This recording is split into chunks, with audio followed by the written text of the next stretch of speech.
خلاف نہیں جا سکتا۔ تبھی دروازے پر دستک ہوئی۔ نزوت نے بیٹی کو اشارہ کیا۔ رملہ صوفے پر بیٹھی رونے لگی، حالت اجڑی اجڑی سی بنا لی، سرخ آنکھیں جو ملنے سے ہوئیں۔ آ جاؤ بھابی یہ کھانا۔ نور بیگم ہوٹ ٹرے لیے اندر آئیں۔ بس کرو میری بچی، نور نے رملہ کو ساتھ لگایا۔ تم ہی کہو نور، میں تو تھک گئی ہوں۔ وہ سرد آہ بھرتی بیٹھیں۔ سب ٹھیک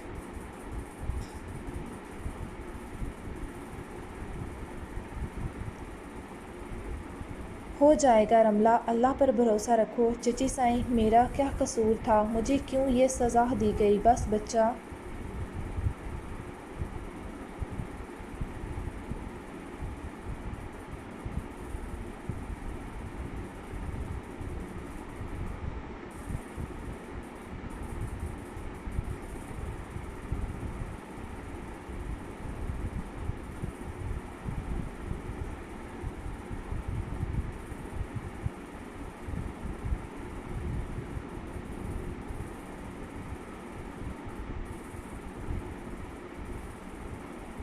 انہوں نے اس کے آنسو صاف کیے۔ یہ لو پانی۔ نہیں مجھے نہیں پینا۔ رملہ بچے ایسے کیسے چلے گا؟ نہیں مجھے کچھ نہیں چاہیے، مجھے صرف شاہ سائیں سے ایک سوال کرنا ہے۔ کیوں کیا میرے ساتھ ایسا؟ کیا کمی تھی مجھ میں؟ کیا میں نے انہیں اولاد نہیں؟ میری جان یہ تو اللہ تعالیٰ کے ہاتھ میں ہے، ہم سب تمہارے ساتھ ہیں، چلو کھانا کھاؤ۔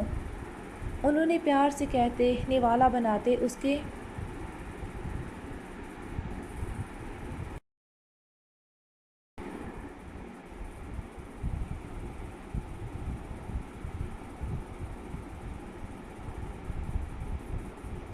منہ کے قریب کیا۔ نہیں مجھے کچھ نہیں کھانا۔ وہ اٹھ کر بھاگتے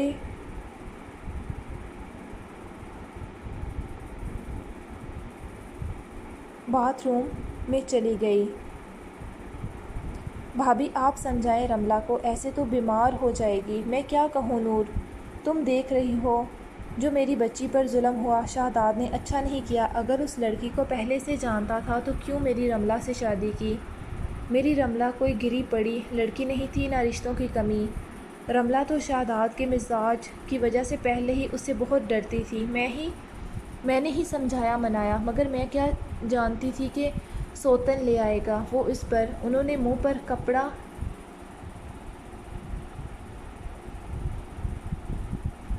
رکھا۔ بھابی روئے نہیں۔ کچھ دیر بعد نور چلی گئی، ہدایت کرتی کہ رملہ کو کچھ کھلا دیں۔ توبہ ہے اماں سائیں، مجھے تو لگ رہا تھا کہ باتھ میں ہی مجھے آج سونا پڑے گا۔ وہ منہ ٹاول سے خشک کرتے صوفے پر بیٹھی۔ آئیں کھانا کھا لیں، بہت ہو گیا ناٹک۔ آرام سے کھانا کھاتے وہ کہیں ٹانگیں سیدھی کرتی بیٹھی۔ رملہ تمہیں اب سنجیدگی سے سوچنا پڑے گا، شہزاد پر دھیان دو۔ آپ کو لگتا ہے اس اکڑو غسیلے انسان کو میری فکر ہے کہ میں اس کے غم میں گھلوں؟ اسے میری پرواہ نہیں۔ ان 3 سالوں میں نرمی محبت ادائیں ہر پینترا آزما چکی ہوں، مگر اس کے ماتھے کے بال سیدھے نہیں ہوئے۔ سو مجھے لیکچر دینے سے بہتر ہے اس دوسری لڑکی کو شہزاد کی زندگی سے نکالیں۔ کہتے وہ فون میں مصروف ہو گئی، جبکہ نصرت کچھ سوچنے لگی۔ بیکار ہو تم دونوں، ماں بیٹا، میرے کسی کام کے نہیں۔ وہ نشے میں دھت گرتے پڑتے اندر داخل ہوتا بک رہا تھا، نکمے صرف روٹی ٹھونستے رہا کرو۔ اس نے آتے اس کے ہاتھ سے چنگیر چھین لی جس میں صرف ایک ہی روٹی تھی۔ ارے اسلم یہ کیا کر رہا ہے؟ یہ روٹی اسے واپس۔ نہ کمینی عورت، تیرے باپ کے گھر سے آئی ہے روٹی، یہ میرے گھر کے پیسوں کی ہے، اسے تو صرف میں ہی کھاؤں گا۔ دیکھ میں تیرے آگے ہاتھ جوڑتی ہوں، اس نے کل سے کچھ نہیں کھایا پانی کے سوا، اسے بخار بھی ہے۔ ذکیہ اس کے آگے ہاتھ جوڑتی بولی، چل دفعہ ہو جا۔ اسلم نے اسے گھونسا مارتے پیچھے کی طرف گرا دیا۔ اماں، وہ لاغر سا بچہ اپنی ماں کو گرتے دیکھ فوراً اٹھا، مگر بخار اور بھوک کی شدت سے زور کا چکر آیا جس سے وہ لڑکھڑاتا سامنے پلر سے ٹکرایا تو ماتھے پر چوٹ آ گئی۔ میرا بچہ تو ٹھیک ہے؟ ذکیہ فوراً اٹھتے گرتی پڑتی اس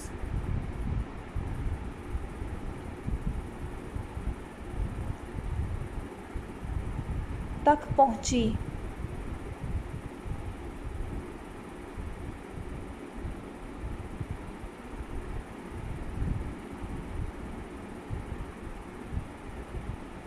زردیاں گلا چہرہ جو پہلے ہی خون کی بوندوں کو بھی ترس رہا تھا اور سفید پڑ گیا۔ افنان میرا بچہ، اس کے ماتھے سے خون پانی کا مکسچر سا ہلکی سی لکیر نکلتے زمین پر قطرہ قطرہ گرنے لگی۔ ذکیہ چیخی مگر وہ بے ہوش ہو چکا تھا۔ اسے سینے سے لگائے وہ اندھا دھند بھاگی سرکاری ہسپتال کی جانب۔ ڈاکٹر صاحب میرے بچے کو دیکھیں۔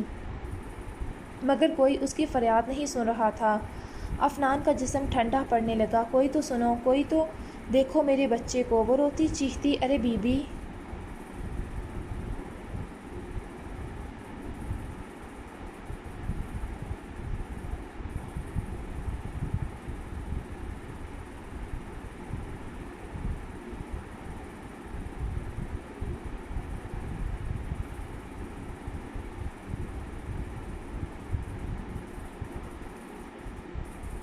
کیوں شور کر رہی ہو؟ یہ ہسپتال ہے، پاگل خانہ نہیں۔ یہ میرا بچہ۔ اس نے افنان کو سامنے کیا جس کی گردن ایک طرف لڑکھڑا رہی تھی۔ یہ مر تو نہیں گیا؟ میل نرس نے افنان کی حالت دیکھتے کہا۔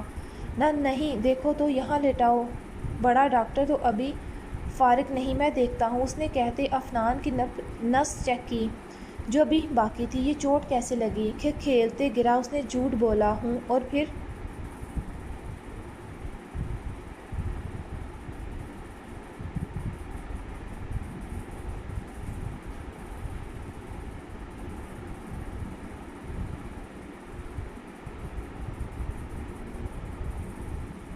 نرس نے ہی افنان کی مرہم پٹی کی۔ یہ حالت، اتنی سی چوٹ پر اسے تعجب ہوا۔ بی بی، اسے تو بخار بھی ہے۔ کب سے ہے؟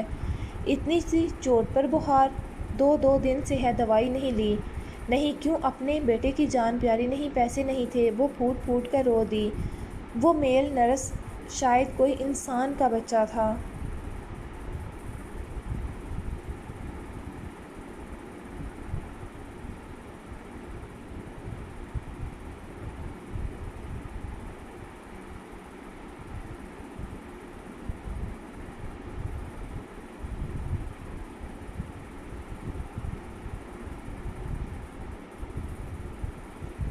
کچھ دیر رکا اور پھر جا کر دوائی لائی۔ یہ لو، اسے گھر جا کے ہلکی پھلکی غذا دے کر یہ دوائی دے دینا۔ ہلکی پھلکی روٹی نہیں تھی، دلیا کہاں سے لاتی؟ آنسو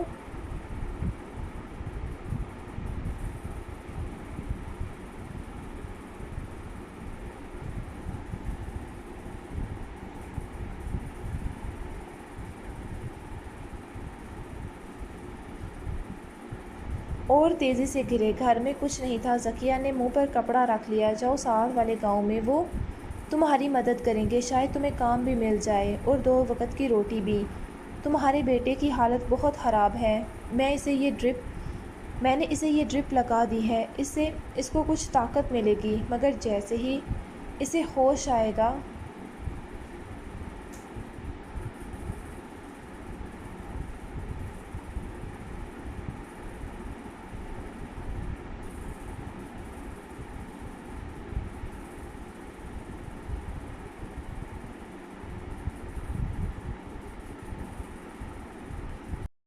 اسے کچھ کھانے کو دے دینا۔ مجھے تو تم دونوں ہی ماں بیٹا بھوکے لگ رہے ہو۔ شوہر کیا کرتا ہے؟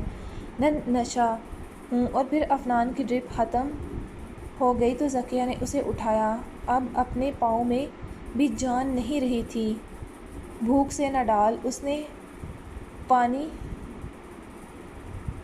پیا اور افنان کے غنودگی بھرے جسم پر اپنا بھدا پرانا بے رنگ دوپٹہ دیا اور چل پڑی۔ گاؤں میں بہت فاصلہ تھا مگر اپنے بچے کو زندہ رکھنا تھا، اس لیے چل دی۔ 2-4 بار رستے میں رکی، چھاؤں میں بیٹھی۔ گرمی بھوک سے برا حال تھا۔ بڑی سڑک پر آتے سڑک کے کنارے بیٹھ گئی۔ آنسو بھی اب خشک ہو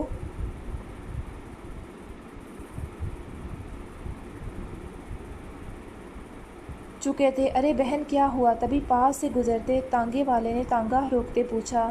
میرا بچہ بیمار ہے، ساتھ والے گاؤں سے آئی ہوں اور وہاں جانا۔ اس نے دور سے نظر آتی شان سے کھڑی حویلی کے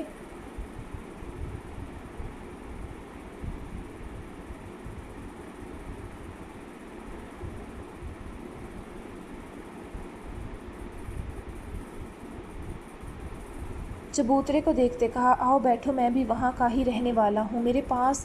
وہ رکی، کوئی بات نہیں، آؤ بہن۔ ذکیہ رب سائیں کا شکر ادا کرتی پیچھے بیٹھ گئی۔ بڑی حویلی کیوں جانا ہے بہن؟ مدد کے لیے؟ جی، بہت نیک ہیں سردار صاحب، وہ تمہاری مدد ضرور کریں گے۔ لو آ گئی۔ تانگا حویلی کے باہر رکا تو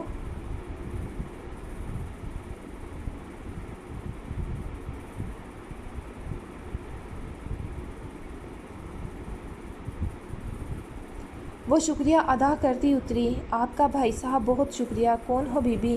اس گاؤں کی تو نہیں لگتی، گیٹ پر پہرا دیتے آدمی نے پوچھا۔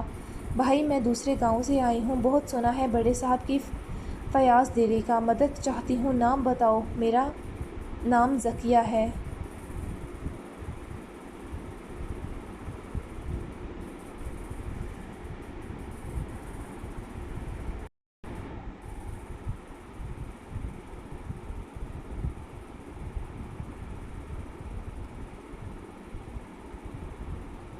اور شوہر کا نام اسلم ہے، یہ میرا بیٹا عفنان۔ ہوں آؤ۔ وہ اسے لیے آگے بڑھا۔ ذکیہ کی آنکھیں کھل گئیں۔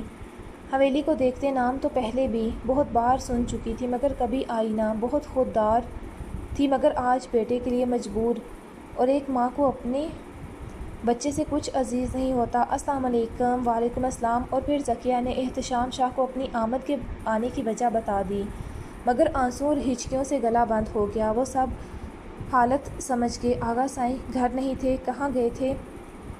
کہیں گئے تھے۔ بہن رونا بند کرو، اور شام ہونے والی ہے، اب تمہارا جانا بہتر نہیں، آج کے دن یہیں پر رک جاؤ، کل چلی جانا، تمہارا بیٹا بھی بیمار لگ رہا ہے، انہوں نے سر پر ہاتھ رکھتے کہا۔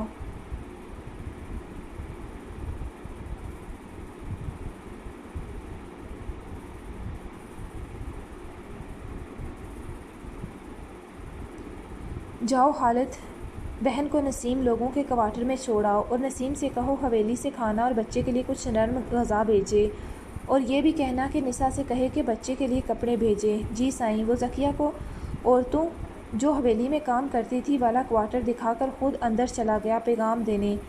ذکیہ عفنان کو دلیا کھلاتے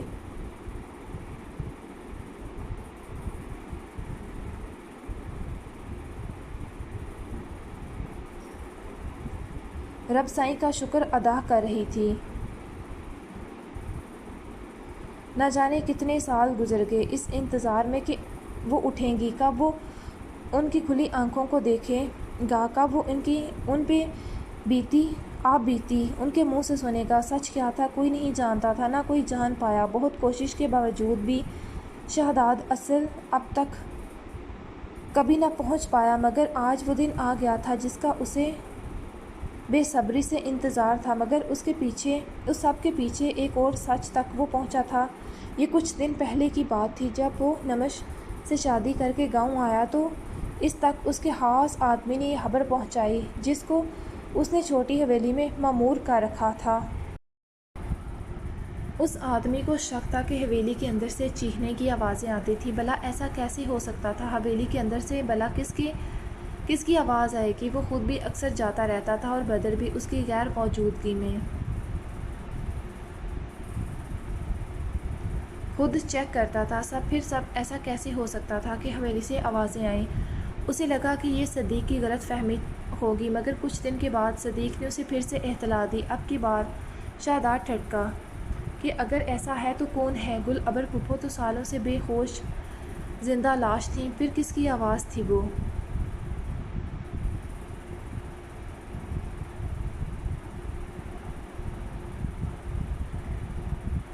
حویلی کے اندر ان کی بہت خاص ملازمہ رہتی تھی گل ابر کی دیکھ بھال کے لیے، جو آغا سائیں کے خاندانی ملازمین میں سے ایک تھی، جس پر انہوں نے بہت یقین تھا مگر اب شک شہداد کے دماغ میں بیٹھ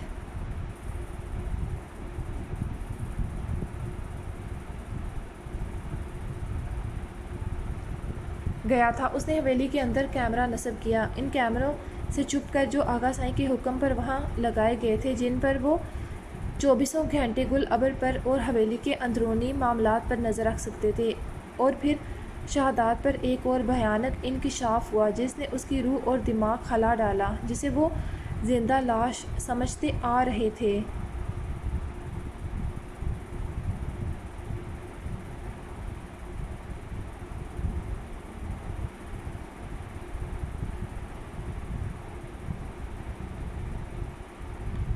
وہ تو اصل میں ہوش و حواس میں تھیں، انہیں وہاں کی خاص ملازمہ کوئی انجیکشن دیتی تو وہ بے ہوش ہو جاتیں۔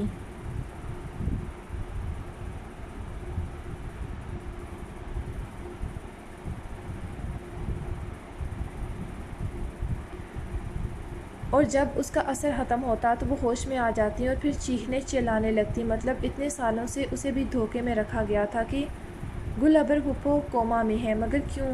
اسے کیوں یہ بتایا گیا تھا؟ کیوں اسے یہ بات راز رکھی گئی؟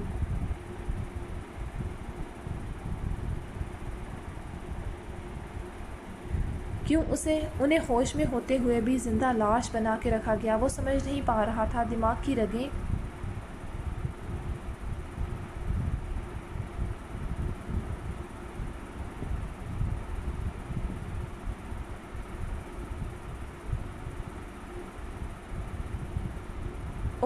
ابھرتی جا رہی تھی۔ وہ شاداب جو پل میں بڑے سے بڑا کیس حل کر دیتا تھا، اپنے ہی گھر میں چھپے سچ کو جان نہ سکا۔ آخر کیا سچ تھا؟ گل ابر کے بارے میں حویلی کے مرد نہیں جانتے، یہ بات اسے پتہ تھی کہ اس کے باپ یا چچوں میں سے کوئی واقف نہیں تھا حقیقت سے۔ تو کیا بدر جانتا ہے؟ ایک وہی تو تھا۔ ہاں، اگر یہ آغا سائیں کا کام ہے تو یقیناً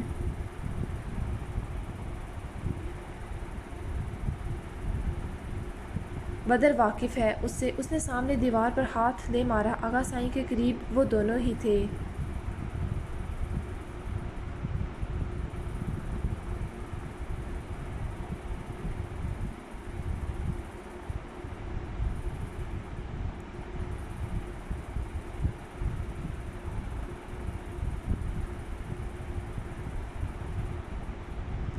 مطلب وہ نہیں جانتا تو بدر جانتا ہے سب۔ اس کی آنکھوں میں خون اترنے لگا۔ بدر اس وقت ڈیرے پر ہوتا تھا۔ شاداب کا بس نہیں چل رہا تھا اڑ کے پہنچ جائے۔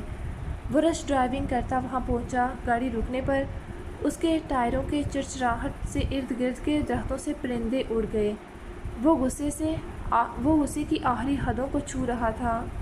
اسے دیکھتے بدر چونکا،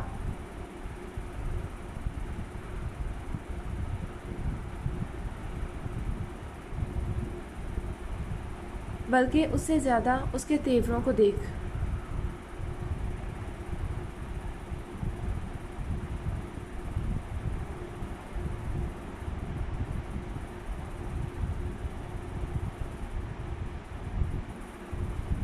جاؤ سب یہاں سے، اس نے آتے وہاں کام کرتے ملازمین سب سے کہا تو غصے، بلکہ بے انتہا غصے میں دیکھتے ویسے ہی سب وہاں سے کھسک گئے۔ بدر شاہ بتاؤ کیا کھیل کھیلا جا رہا ہے؟ میری پیٹھ پیچھے وہ دہاڑا، جسے بدر کا بھی موڈ بگڑا۔ کیا مطلب؟ بدر مجھے سچ جاننا ہے۔ کون سا سچ؟ کس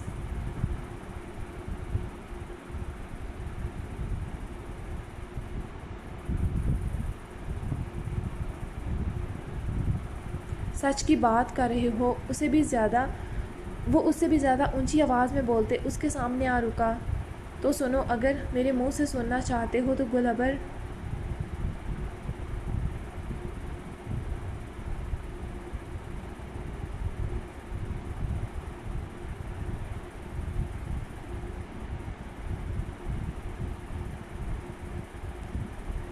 پھوپھی سائیں کو نیند کے انجیکشن کیوں دیے جا رہے تھے؟ بولتے اس کی گردن کی شرارت پھول گئی۔ وٹ دماغ کام کرتا ہے تمہارا؟ بدر کے لیے یہ بم تھا جو اس کے حواسوں پر گرا تھا۔ وہ سناٹوں کی زد میں آ گیا۔ کیا تم اب دن میں بھی پینے لگے ہو؟ وہ گہرے طنزیہ انداز میں بولا۔ مجھے بکواس نہیں، سچ بتاؤ۔ کیا سچ بتاؤں؟ میں نہیں جانتا تم کیا کہہ رہے ہو۔ وہ اور پھوپھو سائیں پچھلے 25-27 سال سے ایسے کوما میں تھی، انہیں کوئی کیوں کچھ دے گا؟ نیند کے انجیکشن یا میڈیسن؟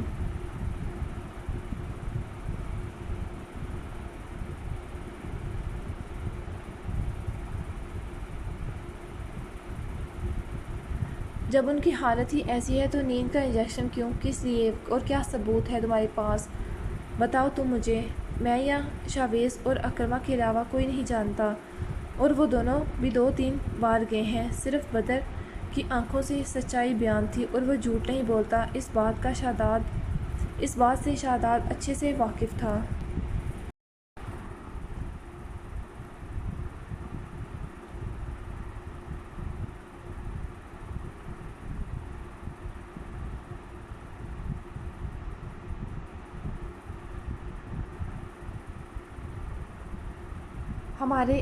علاوہ آغا سائیں جانتے ہیں۔ وہ بولا تو آواز میں لڑکھڑاہٹ تھی جو آج سے پہلے بدر نے محسوس نہیں کی تھی کبھی۔ کیا کہنا چاہ رہے ہو تم؟ بدر بھی چونکا تھا۔ پتہ جائے گا تمہیں لگتا ہے وہ ایسا کر سکتے ہیں؟ بدر کو ابھی تک یقین نہیں آ رہا تھا جبکہ شہزاد خاموش رہا۔ مجھے کچھ وقت چاہیے سب کا پتہ لگانے میں تمہارے ساتھ ہوں، اگر مدد چاہیے تو بتا دینا، وہ کہتے چلا گیا جبکہ بدر ہر کڑی کو سوچنے لگا۔ شہزاد شاید ٹھیک کہہ رہا تھا اس بار، اور بدر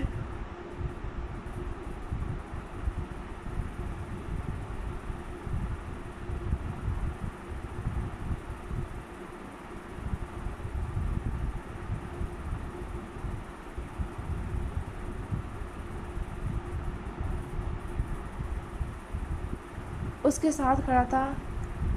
لاکھ ان کے درمیان اب اختلافات سہی مگر غلط کا ساتھ نہیں دیتا تھا، اور شہزاد کی بھی یہی عادت اس سے میل کھاتی تھی۔ شہزاد مجھے معاف کر دیں۔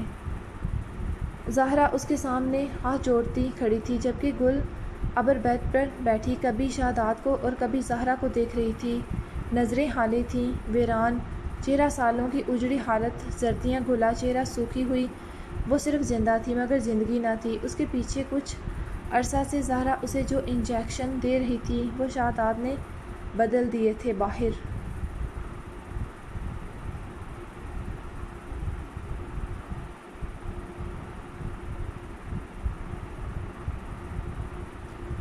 اور شہزاد نے بدل دیے تھے، باہر سے ہی وہی تھے مگر اندر موجود پانی وہ نہ تھا۔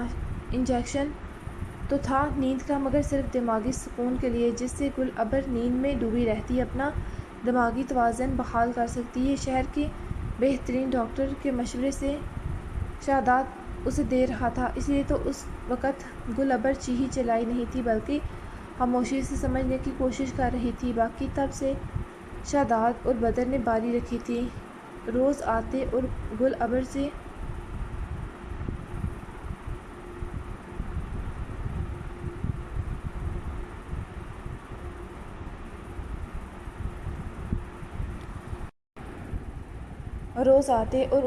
سے باتیں کرتے، جو غنودگی میں ہونے کی وجہ سے بھی سنتی مگر جواب نہ دے پاتی، مگر وہ ان سے مایوس ہو چکی تھی۔ اس وقت بدر کے آدمی وہاں کے تمام ملازمین کو گھیرے میں لیے کھڑے تھے کہ وہ آغا سائیں تک بات نہ پہنچائیں۔ بتائیں مجھے کس کے کہنے پر پھوپھی سائیں کو یہ انجیکشن دے رہی تھی؟ بدر بھی پہنچ چکا تھا بلکہ شہزاد سے پہلے وہی آیا تھا۔ گل ابر ابھی کچھ دیر پہلے ہوش میں آئی تھی۔ صدیق جس نے خاص نگاہ رکھی ہوئی تھی فوراً بلکہ شہزاد سے پہلے وہی آیا تھا۔ گل ابر ابھی کچھ دیر پہلے ہوش میں آئی تھی۔ صدیق جس نے خاص نگاہ رکھی ہوئی تھی فوراً غسل خانے کا بہانہ کرتے گیا اور شہزاد کو کال کر دی اور وہ موقع پر پہنچ آیا۔ زہرا جو انجیکشن لگانے لگی تھی، دھاڑ کی آواز سے دروازہ کھلا، اس کے ہاتھ سے انجیکشن زمین پر گر گیا۔ ڈر کے مارے وہ تھر تھر کانپ رہی تھی۔ بدر کو اپنے سامنے دیکھتے اس کی جان جیسے نکل گئی۔ شہزاد نے جیسے ہی صدیق سے بات کی فوراً بدر کو اطلاع کر دی۔ وہ دور تھا، اسے جانے میں وقت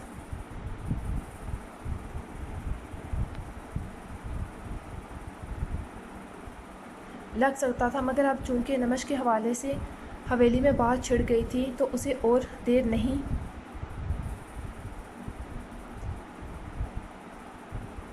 کرنی تھی، ویسے بھی بہت دیر ہو چکی تھی۔ بدر نے زہرا کو دیکھتے مٹھیاں بیچ لیں، اگر وہ عورت نہ ہوتی تو ابھی زندہ نہ ہوتی۔ شہزاد سائیں، وہ اس کے پیروں میں گری جبکہ وہ جھٹکے سے پیچھے ہوا۔ مجھے معاف کر دیں۔ بدر نے گل ابر پھوپھی سائیں کو دیکھا جو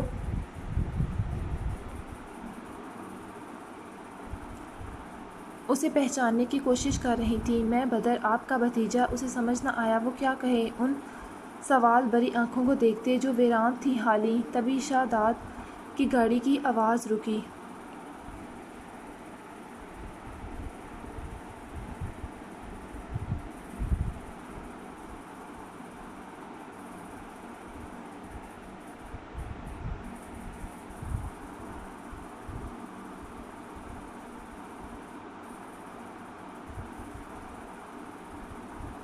وہ بھاگتا اندر آیا تو گل ابر کو سہارا دیے بیٹھا تھا بدر، جس کا جسم ایک پل میں اکڑ گیا تھا۔ اتنے سال بستر پر رہنے سے، مگر کبھی کبھی وہ ہوش میں آتی تو اٹھتی، جس وجہ سے اس کے جسمانی اعضاء ابھی حرکت میں تھے۔ شاید کسی کے کہنے پر کر رہی تھی یہ سب، شاید زہرا نے سامنے آتے دہاڑا۔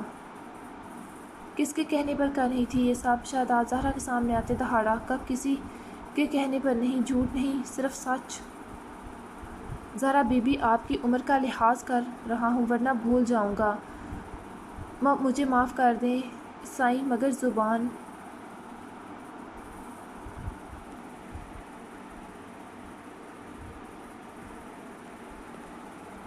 نہیں کھلے گی۔ وہ روتے لڑکھڑاتے بولی، زبردست، یہ کام آغا سائیں کے ہے۔ وہ نہ بولی۔ اس کی دہاڑ سے گل ابر بھی ڈر گئی۔ شاہ بدر نے گل ابر بیگم کو ڈرتے دیکھ کہا،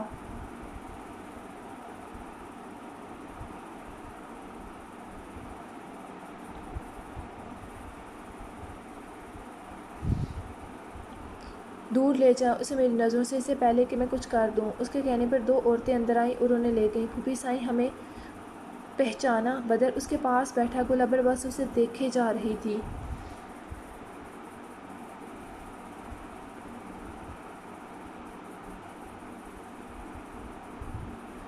تب تم؟ انہوں نے بولنے کی کوشش کی۔ سالوں بعد کسی اپنے کو دیکھ رہی تھی۔ برسوں گزر گئے تھے، کسی سے ملے، کسی کو دیکھے۔ اپنوں کے تو اب نام بھی ٹھیک سے یاد نہیں تھے۔ کتنے سال گزر گئے وہ نہیں جانتی تھی۔ سب ماضی ہو گیا، سب بکھر گیا، وقت ریت کی مانند گزر گیا۔ اس کی آنکھوں سے آنسو گرنے لگے۔ بدر نے انہیں ساتھ لگانا چاہا، وہ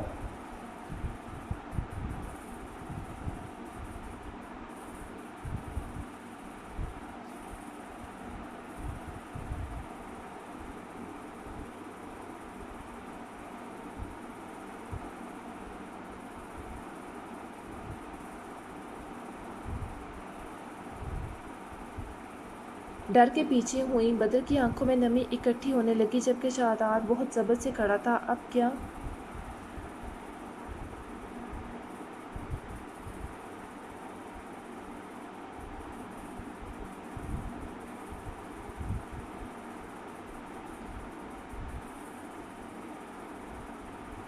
کرنا ہے؟ بدر نے شاداب سے پوچھا۔ حویلی؟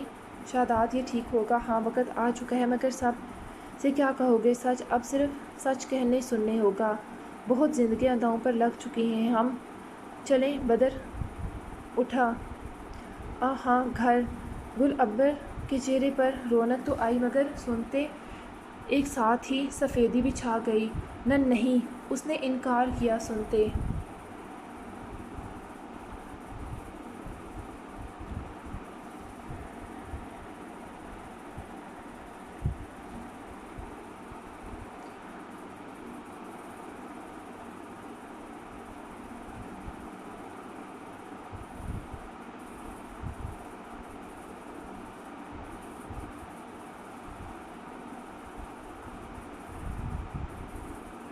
اس کا ڈر اس کے چہرے پر صاف نظر آ رہا تھا۔ کچھ نہیں ہوگا، ہم ہیں نا، دونوں نے مسکراتے کہا، اور پھر دونوں نے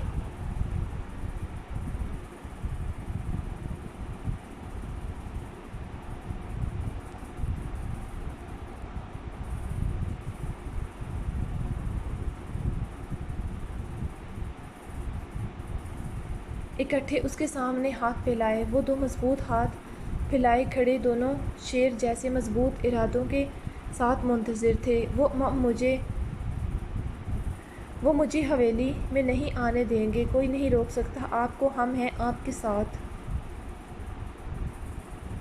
آپ کے بیٹے؟ جی شاداب ہوں میں، پھوپھو سائیں۔ گل ابر کی آنکھیں حیرت سے کھلیں۔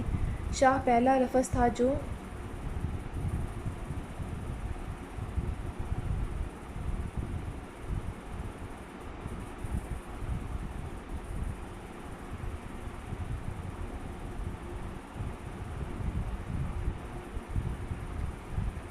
مکمل ادا کیا تھا اس نے۔ جی آپ کا شاداب، آپ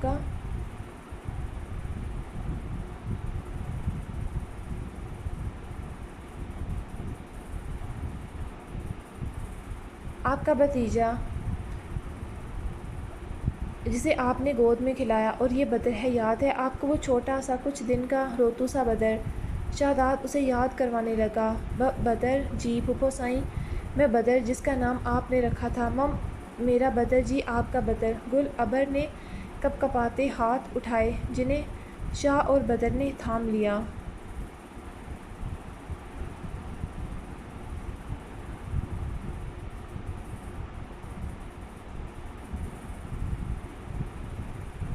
چلیں حویلی، سب آپ کو دیکھتے حیران رہ جائیں گے۔ ہنس کر دادی سائیں، اماں سائیں،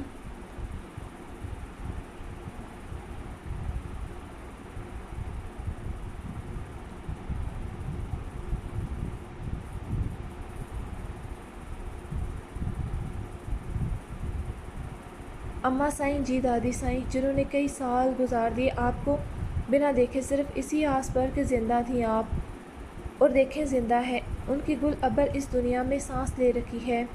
چلیں ہمارا ساتھ ان کا یہ ہجر، چلیں ہمارے ساتھ ان کی گل ابر اس دنیا میں سانس لے رکھی ہے، چلیں ہمارے ساتھ ان کا یہ ہجر ختم کر دیں۔ ان کی بوڑھی آنکھیں اب آنسوں خشک ہو گئے ہیں، مگر آغا سائیں ان کی زبان بھی لڑکھڑا گئی۔ باپ کا ذکر کرتے ہم تو ہیں نا، کسی میں ہمت نہیں آپ کو کچھ کہہ سکے۔ شہزاد نے اپنے غصے پر ضبط کرتے کہا، دماغ کھو رہا تھا اسے۔ اس وقت آغا سائیں نے انہیں سہارا دیا تو گل ابر نے ڈرتے ڈرتے پاؤں نیچے رکھا۔ وہ لڑکھڑائی، مگر شہزاد نے فوراً دوسری سے سنبھالا۔ جیسے ہی وہ باہر آئیں، گل ابر نے فوراً آنکھوں پر ہاتھ رکھا۔ ایک دم تیز روشنی آنکھوں سے ٹکرائی، مگر پھر اس کے ہاتھ سے نیچے، اس نے ہاتھ نیچے کرتے سورج کو دیکھا۔ آج کافی دنوں کے بعد وہ باہر آئی تھی۔ جب شہزاد یا بدر نہ ہوتے تو زہرا اسے باہر لاتی، مگر صرف کچھ دیر کے لیے۔ اس حویلی کے در و دیوار میں اس نے 27 سال گزار دیے۔ وقت کتنی جلدی گزر جاتا ہے اگر خوشیوں بھرا ہو تو، ورنہ ایک لمبی قید بن جاتا ہے۔ بدر نے ہاتھ بڑھاتے گاڑی کا دروازہ کھولا اور انہیں اندر بٹھایا، خود گھوم کر ڈرائیونگ سیٹ پر آیا، جبکہ شہزاد ان کے ساتھ بیٹھا۔ گل ابر کے چہرے پر ڈر، کرب، اذیت، تکلیف،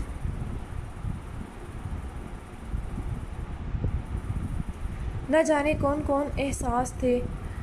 بدر اور شہزاد دونوں ہی خاموش تھے۔ کچھ دیر کے بعد گاڑی حویلی کے رستے پر مڑی۔ گل ابر نے شناسا رستوں کو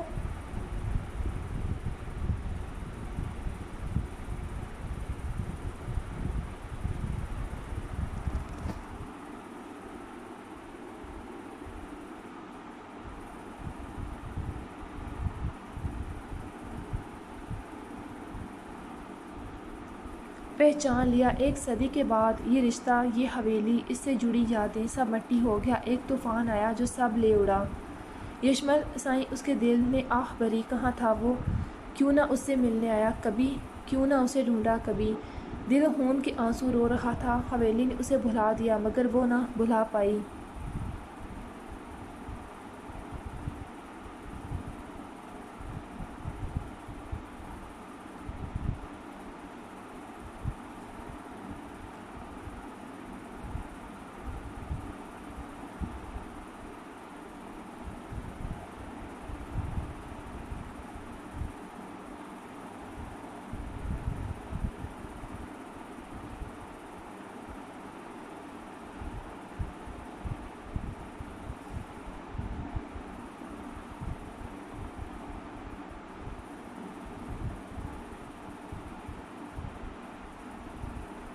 مہا، اس کی دوست، اس کی بہن کہاں تھی؟ اس کے جان سے پیارے بھائی، اس کی یادوں نے ہی تو اسے زندہ رکھا تھا۔ سب بچھڑ گئے۔ گاڑی حویلی میں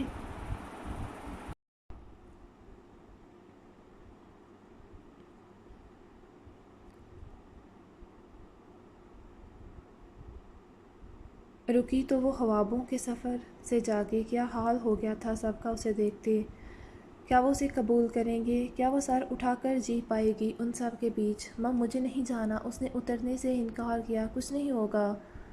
شہزاد نے اس کے سر پر چادر ٹھیک کی۔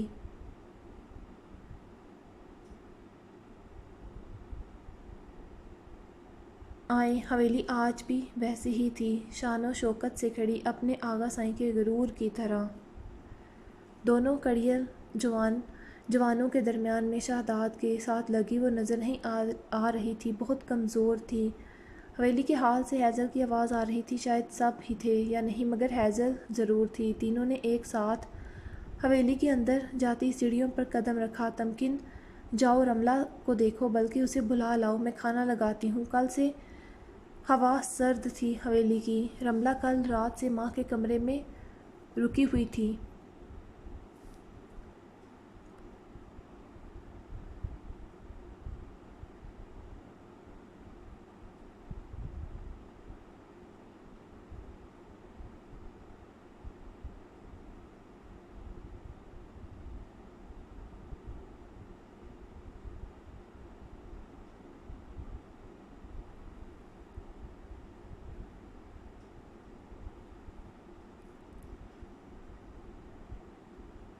صبح کا ناشتہ بھی کمرے میں ہی بھیجا تھا نور نے۔ تبھی ہوا کے جھونکے کے ساتھ وہ تینوں اندر آئے۔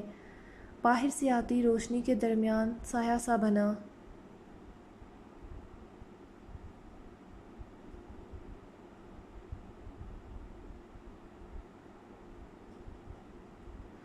نور نے تبھی ہوا کے جھونکے کے ساتھ وہ تینوں اندر داخل ہوئے۔ باہر سے آتی روشنی کے درمیان سایہ سا ہوا۔ ہیزل جو کسی کام سے اٹھی تھی چونکی، اپنے سامنے ایک ساتھ تین سائے دیکھتے فوراً مڑی اور ساکت ہو گئی۔ اس کے ہاتھ سے فون چھوٹا اور یہی حال باقی سب کا تھا۔ نور، مہوش، نسا، نہا، جن کی شام کی فلائٹ تھی، سب پتھر کے ہو گئے تھے۔ سامنے گلابر تھی، سب کی نظریں اسی وجود پر ساکت جامد تھی۔ ہیزل نے انہیں اور پھر بدر شہزاد لالا کو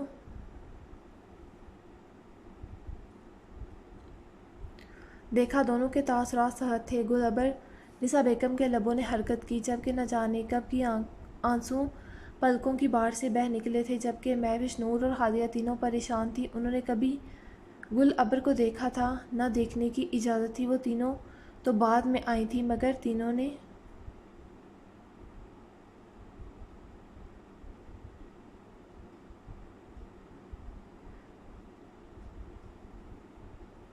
سنا ضرور تھا، مگر اس کا ذکر کرنے کی اجازت نہیں تھی۔ ابھی نسا کے منہ سے سنتے وہ بھی ساکت تھی۔ چچی سائیں، پھوپھی سائیں، یہ حیرت میں ڈوبی آواز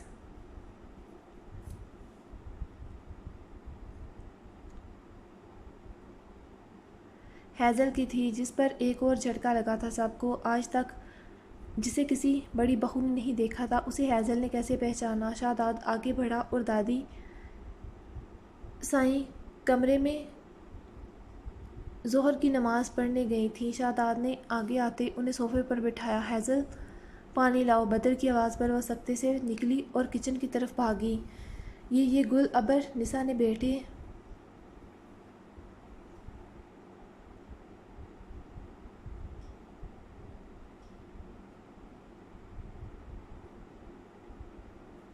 کو پوچھا۔ سب بتاؤں گا، سب کو فوراً بلائیں، اس کے بے تاثر لہجے سے بولا بدر۔ آغا سائیں کو کال کرو، بلکہ سب کو۔ اور پھر ٹھیک آدھے گھنٹے میں ساری حویلی کے افراد ہال میں جمع تھے، سوائے آغا سائیں اور احتسام شاہ کے، کیونکہ وہ دونوں شہر گئے ہوئے تھے۔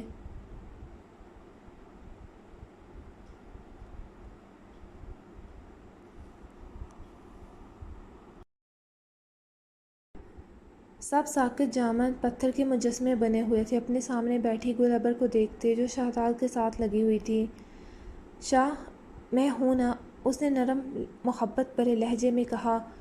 گلابر کی آنکھیں جھکی ہوئی تھیں۔ وہ شہزاد، یہ کیا ہے؟ گلابر تو سالوں پہلے مر چکی ہے، احتسام شاہ نے پوچھا۔ سب بتاؤں گا، مگر ابھی نہیں، سب کو آ لینے دیں۔ پھوپھی سائیں، آپ نے سب کو پہچانا؟ بدر اس کے سامنے گھٹنوں کے بل بیٹھا۔ گلابر نے نفی کی، سر ہلایا۔ آئیں، سب کا بتاؤں۔ وہ اٹھتے بولا، تائی سائیں کو تو آپ جانتی ہی ہوں گی، نسا بھابھی سائیں۔ شہزاد جی۔ شہزاد گلابر کو لیے کھڑا ہوا۔ گلابر، نسا اس کے گلے لگ گئی، روتے۔ کتنا وقت بیت گیا! نصرت، رملہ بھی آ چکی تھیں، دونوں شوق میں تھیں۔ وہ کیا سوچے بیٹھی تھی اور کیا ہو گیا تھا، یہ کہاں سے آئی اتنے سالوں کے بعد؟ نصرت ششدر زد تھی۔ نزہت بھابھی سائیں، اس نے نزہت کو بھی پہچان لیا۔ وقت گزر تو گیا تھا مگر وہ سب اس کے اپنے تھے۔ تبھی اماں بھی، جو نماز کے بعد کچھ دیر بعد آرام کرتیں، شور کی آواز پر باہر نکلیں، مگر ان کی آنکھیں پتھر ہو گئیں گل ابر کو دیکھتے۔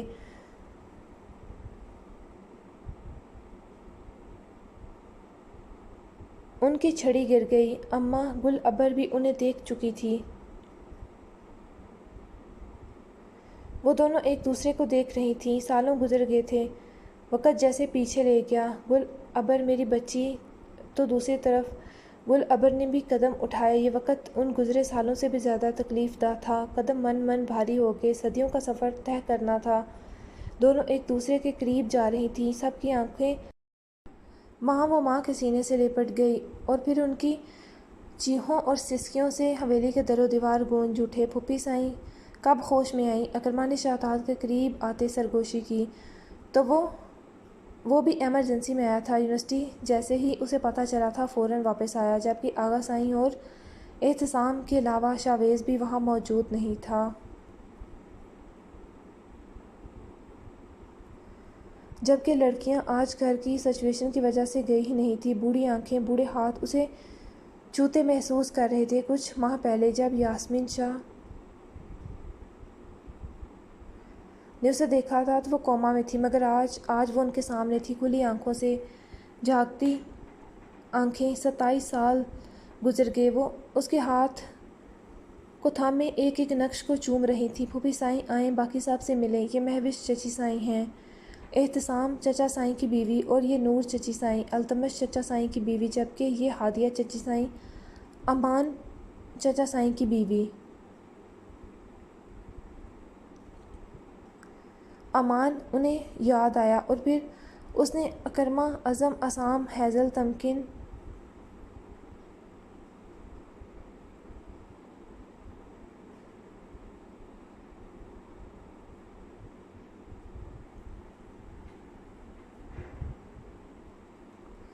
رمیشہ سب کا تعارف کروایا تھا۔ گل ابر کہاں چلی گئی تھی میری گڑیا؟ التمش شاہ اسے سینے سے لگائے روتے بولے۔ اب آہستہ آہستہ سب نارمل ہونے لگے تھے۔ اس وقت ان کے چاروں بھائی ان کے پاس تھے، چاروں ہی رو رہے تھے۔ مجھے لگتا ہے اب پھوپھی سائیں کو آرام کرنا چاہیے، بدر نے ان کی حالت کے پیش نظر کہا۔ ہیزل، تمکن، پھوپھی سائیں کو اوپر ان کے کمرے میں لے جاؤ۔ جی لالا۔ تمکن اور ہیزل فوراً آئیں اور انہیں تھاما۔ اماں سائیں، پھوپھی سائیں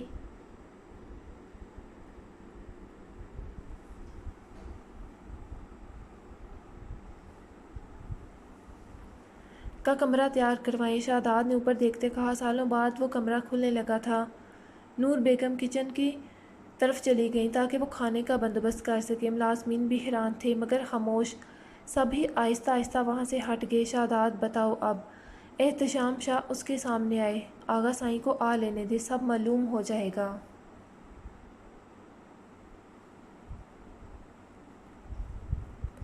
وہ سنجیدگی سے کہتا مڑ گیا۔ نمش والا معاملہ پھر سے پسِ پشت میں چلا گیا۔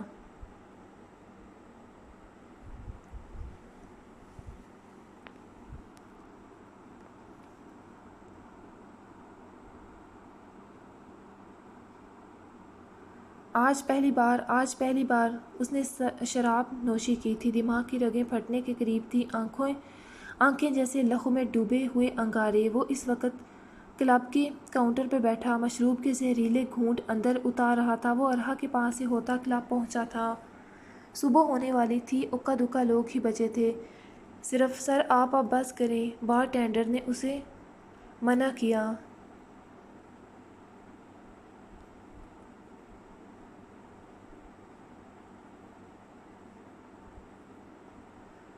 اسے اس کی حالت نہیں دیکھی جا رہی تھی۔ اور ڈالو نہیں سر، آپ کی طبیعت ٹھیک نہیں، آپ کے لیے شراب نقصان دہ ہوگا۔ وہ شاید کوئی رحم دل انسان تھا جو اپنی مجبوریوں کے باعث وہاں تھا، اور وہ خود پر تمسخر خیز انداز میں ہنسا۔ زندہ ہی تو نہیں رہنا اسے۔ وہ پھر سے ماضی والا افنان بن رہا تھا۔ برہان کی محبت، محنت سب رائیگاں ہونے والی تھی شاید۔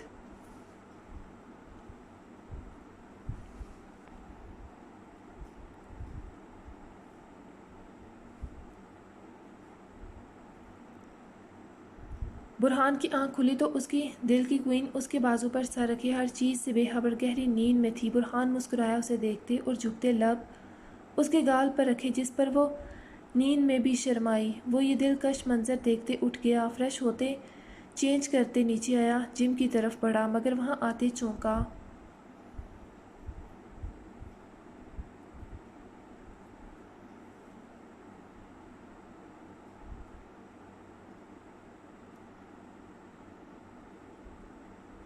کچھ دن سے افنان اس سے پہلے جم میں موجود ہوتا تھا۔ افنان اٹھا نہیں کیا ابھی بھی ویسے ہی اسے ارحا کا پوچھنا تھا کہ کیا بات ہوئی تھی دونوں کی۔ اس نے آگے بڑھتے ریموٹ اٹھا کر بٹن پریس کیا تو شیشے کی دیوار کے آگے سے پردہ اٹھتا چلا گیا۔ باہر ابھی ملگجا سا اندھیرا تھا مگر ساری لائٹس آن ہونے کی وجہ سے صاف تھا باہر کا منظر۔ شیرو اور ٹائیگر لان میں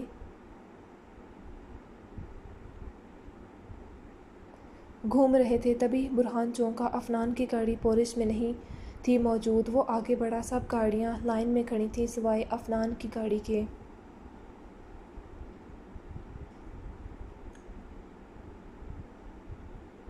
یہ گھر نہیں آیا کیا؟ وہ فوراً اوپر کی جانب بھاگا، کمرے میں گیا تو کمرہ خالی۔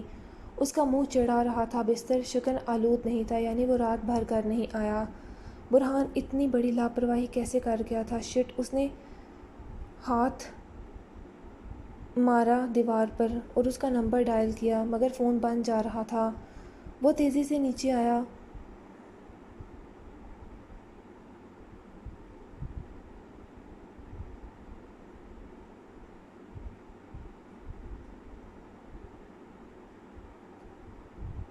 مین گیٹ کھولتے باہر نکلا تو شیرو اور ٹائیگر اسے دیکھتے گرانے لگے۔ وہ تیزی سے انیکسی کی طرف بڑھا۔ ناصر! اس نے دروازے پر دستک دی، ساتھ ساتھ وہ نمبر ٹرائی کر رہا تھا۔ ناصر ہڑبڑا کر اٹھا، ابھی تو 4 ہونے میں بھی 10 منٹ باقی تھے۔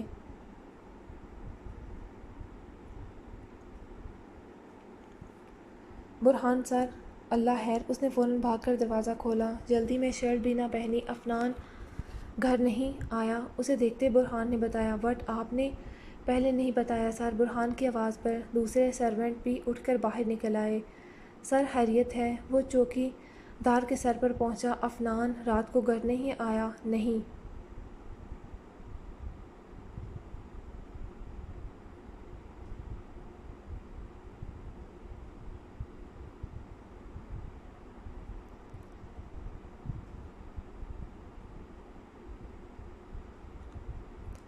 سر یہ بات تو مجھے پہلے نہیں بتا سکتے تھے؟ وہ دہاڑا۔ سوری سر، مجھے لگا آپ جانتے ہوں گے۔ وہ آپ کو اطلاع دیے بغیر نہیں جاتے کہیں۔ چوکیدار اپنی جگہ شرمندہ تھا جبکہ اس کی بات پر برہان کا دل کیا خود کو شوٹ کر دے۔ واقعی اسے پتہ تھا وہ باہر ہے، پھر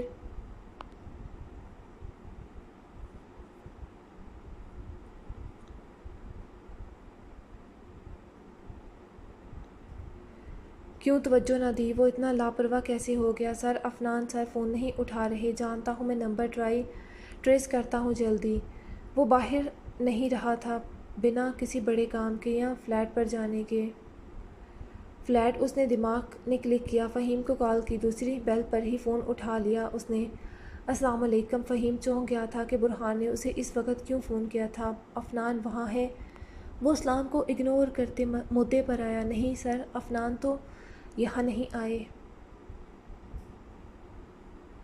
برہان نے غصے سے فون کھینچ کر دیوار پر دے مارا جو ٹکڑوں میں تقسیم ہوتے بٹ گیا، جبکہ انجشا جو پیاس کی وجہ سے اٹھی تھی برہان کی غیر موجودگی دیکھ کر مسکرائی۔ جانتی تھی وہ جم جا چکا ہوگا مگر اسے لگا اس نے برہان کی دہاڑ سنی ہے۔ بے شک باہر کی آواز ان کے کمرے میں نہیں آتی تھی مگر شاید ونڈو ٹھیک سے لاک نہیں تھی۔ وہ فوراً آگے بڑھی، تبھی وہاں سب کو اکٹھے دیکھ کر چونکی۔ ونڈو کھولی۔ کیا ہوا ہے؟ سب خیریت ہے؟ افنان ٹھیک تھا؟ ہاں وہی تو وہاں نہیں تھا، باقی سب تھے۔ اس کا دل کسی ڈر کے تحت دھڑکا جاری ہے۔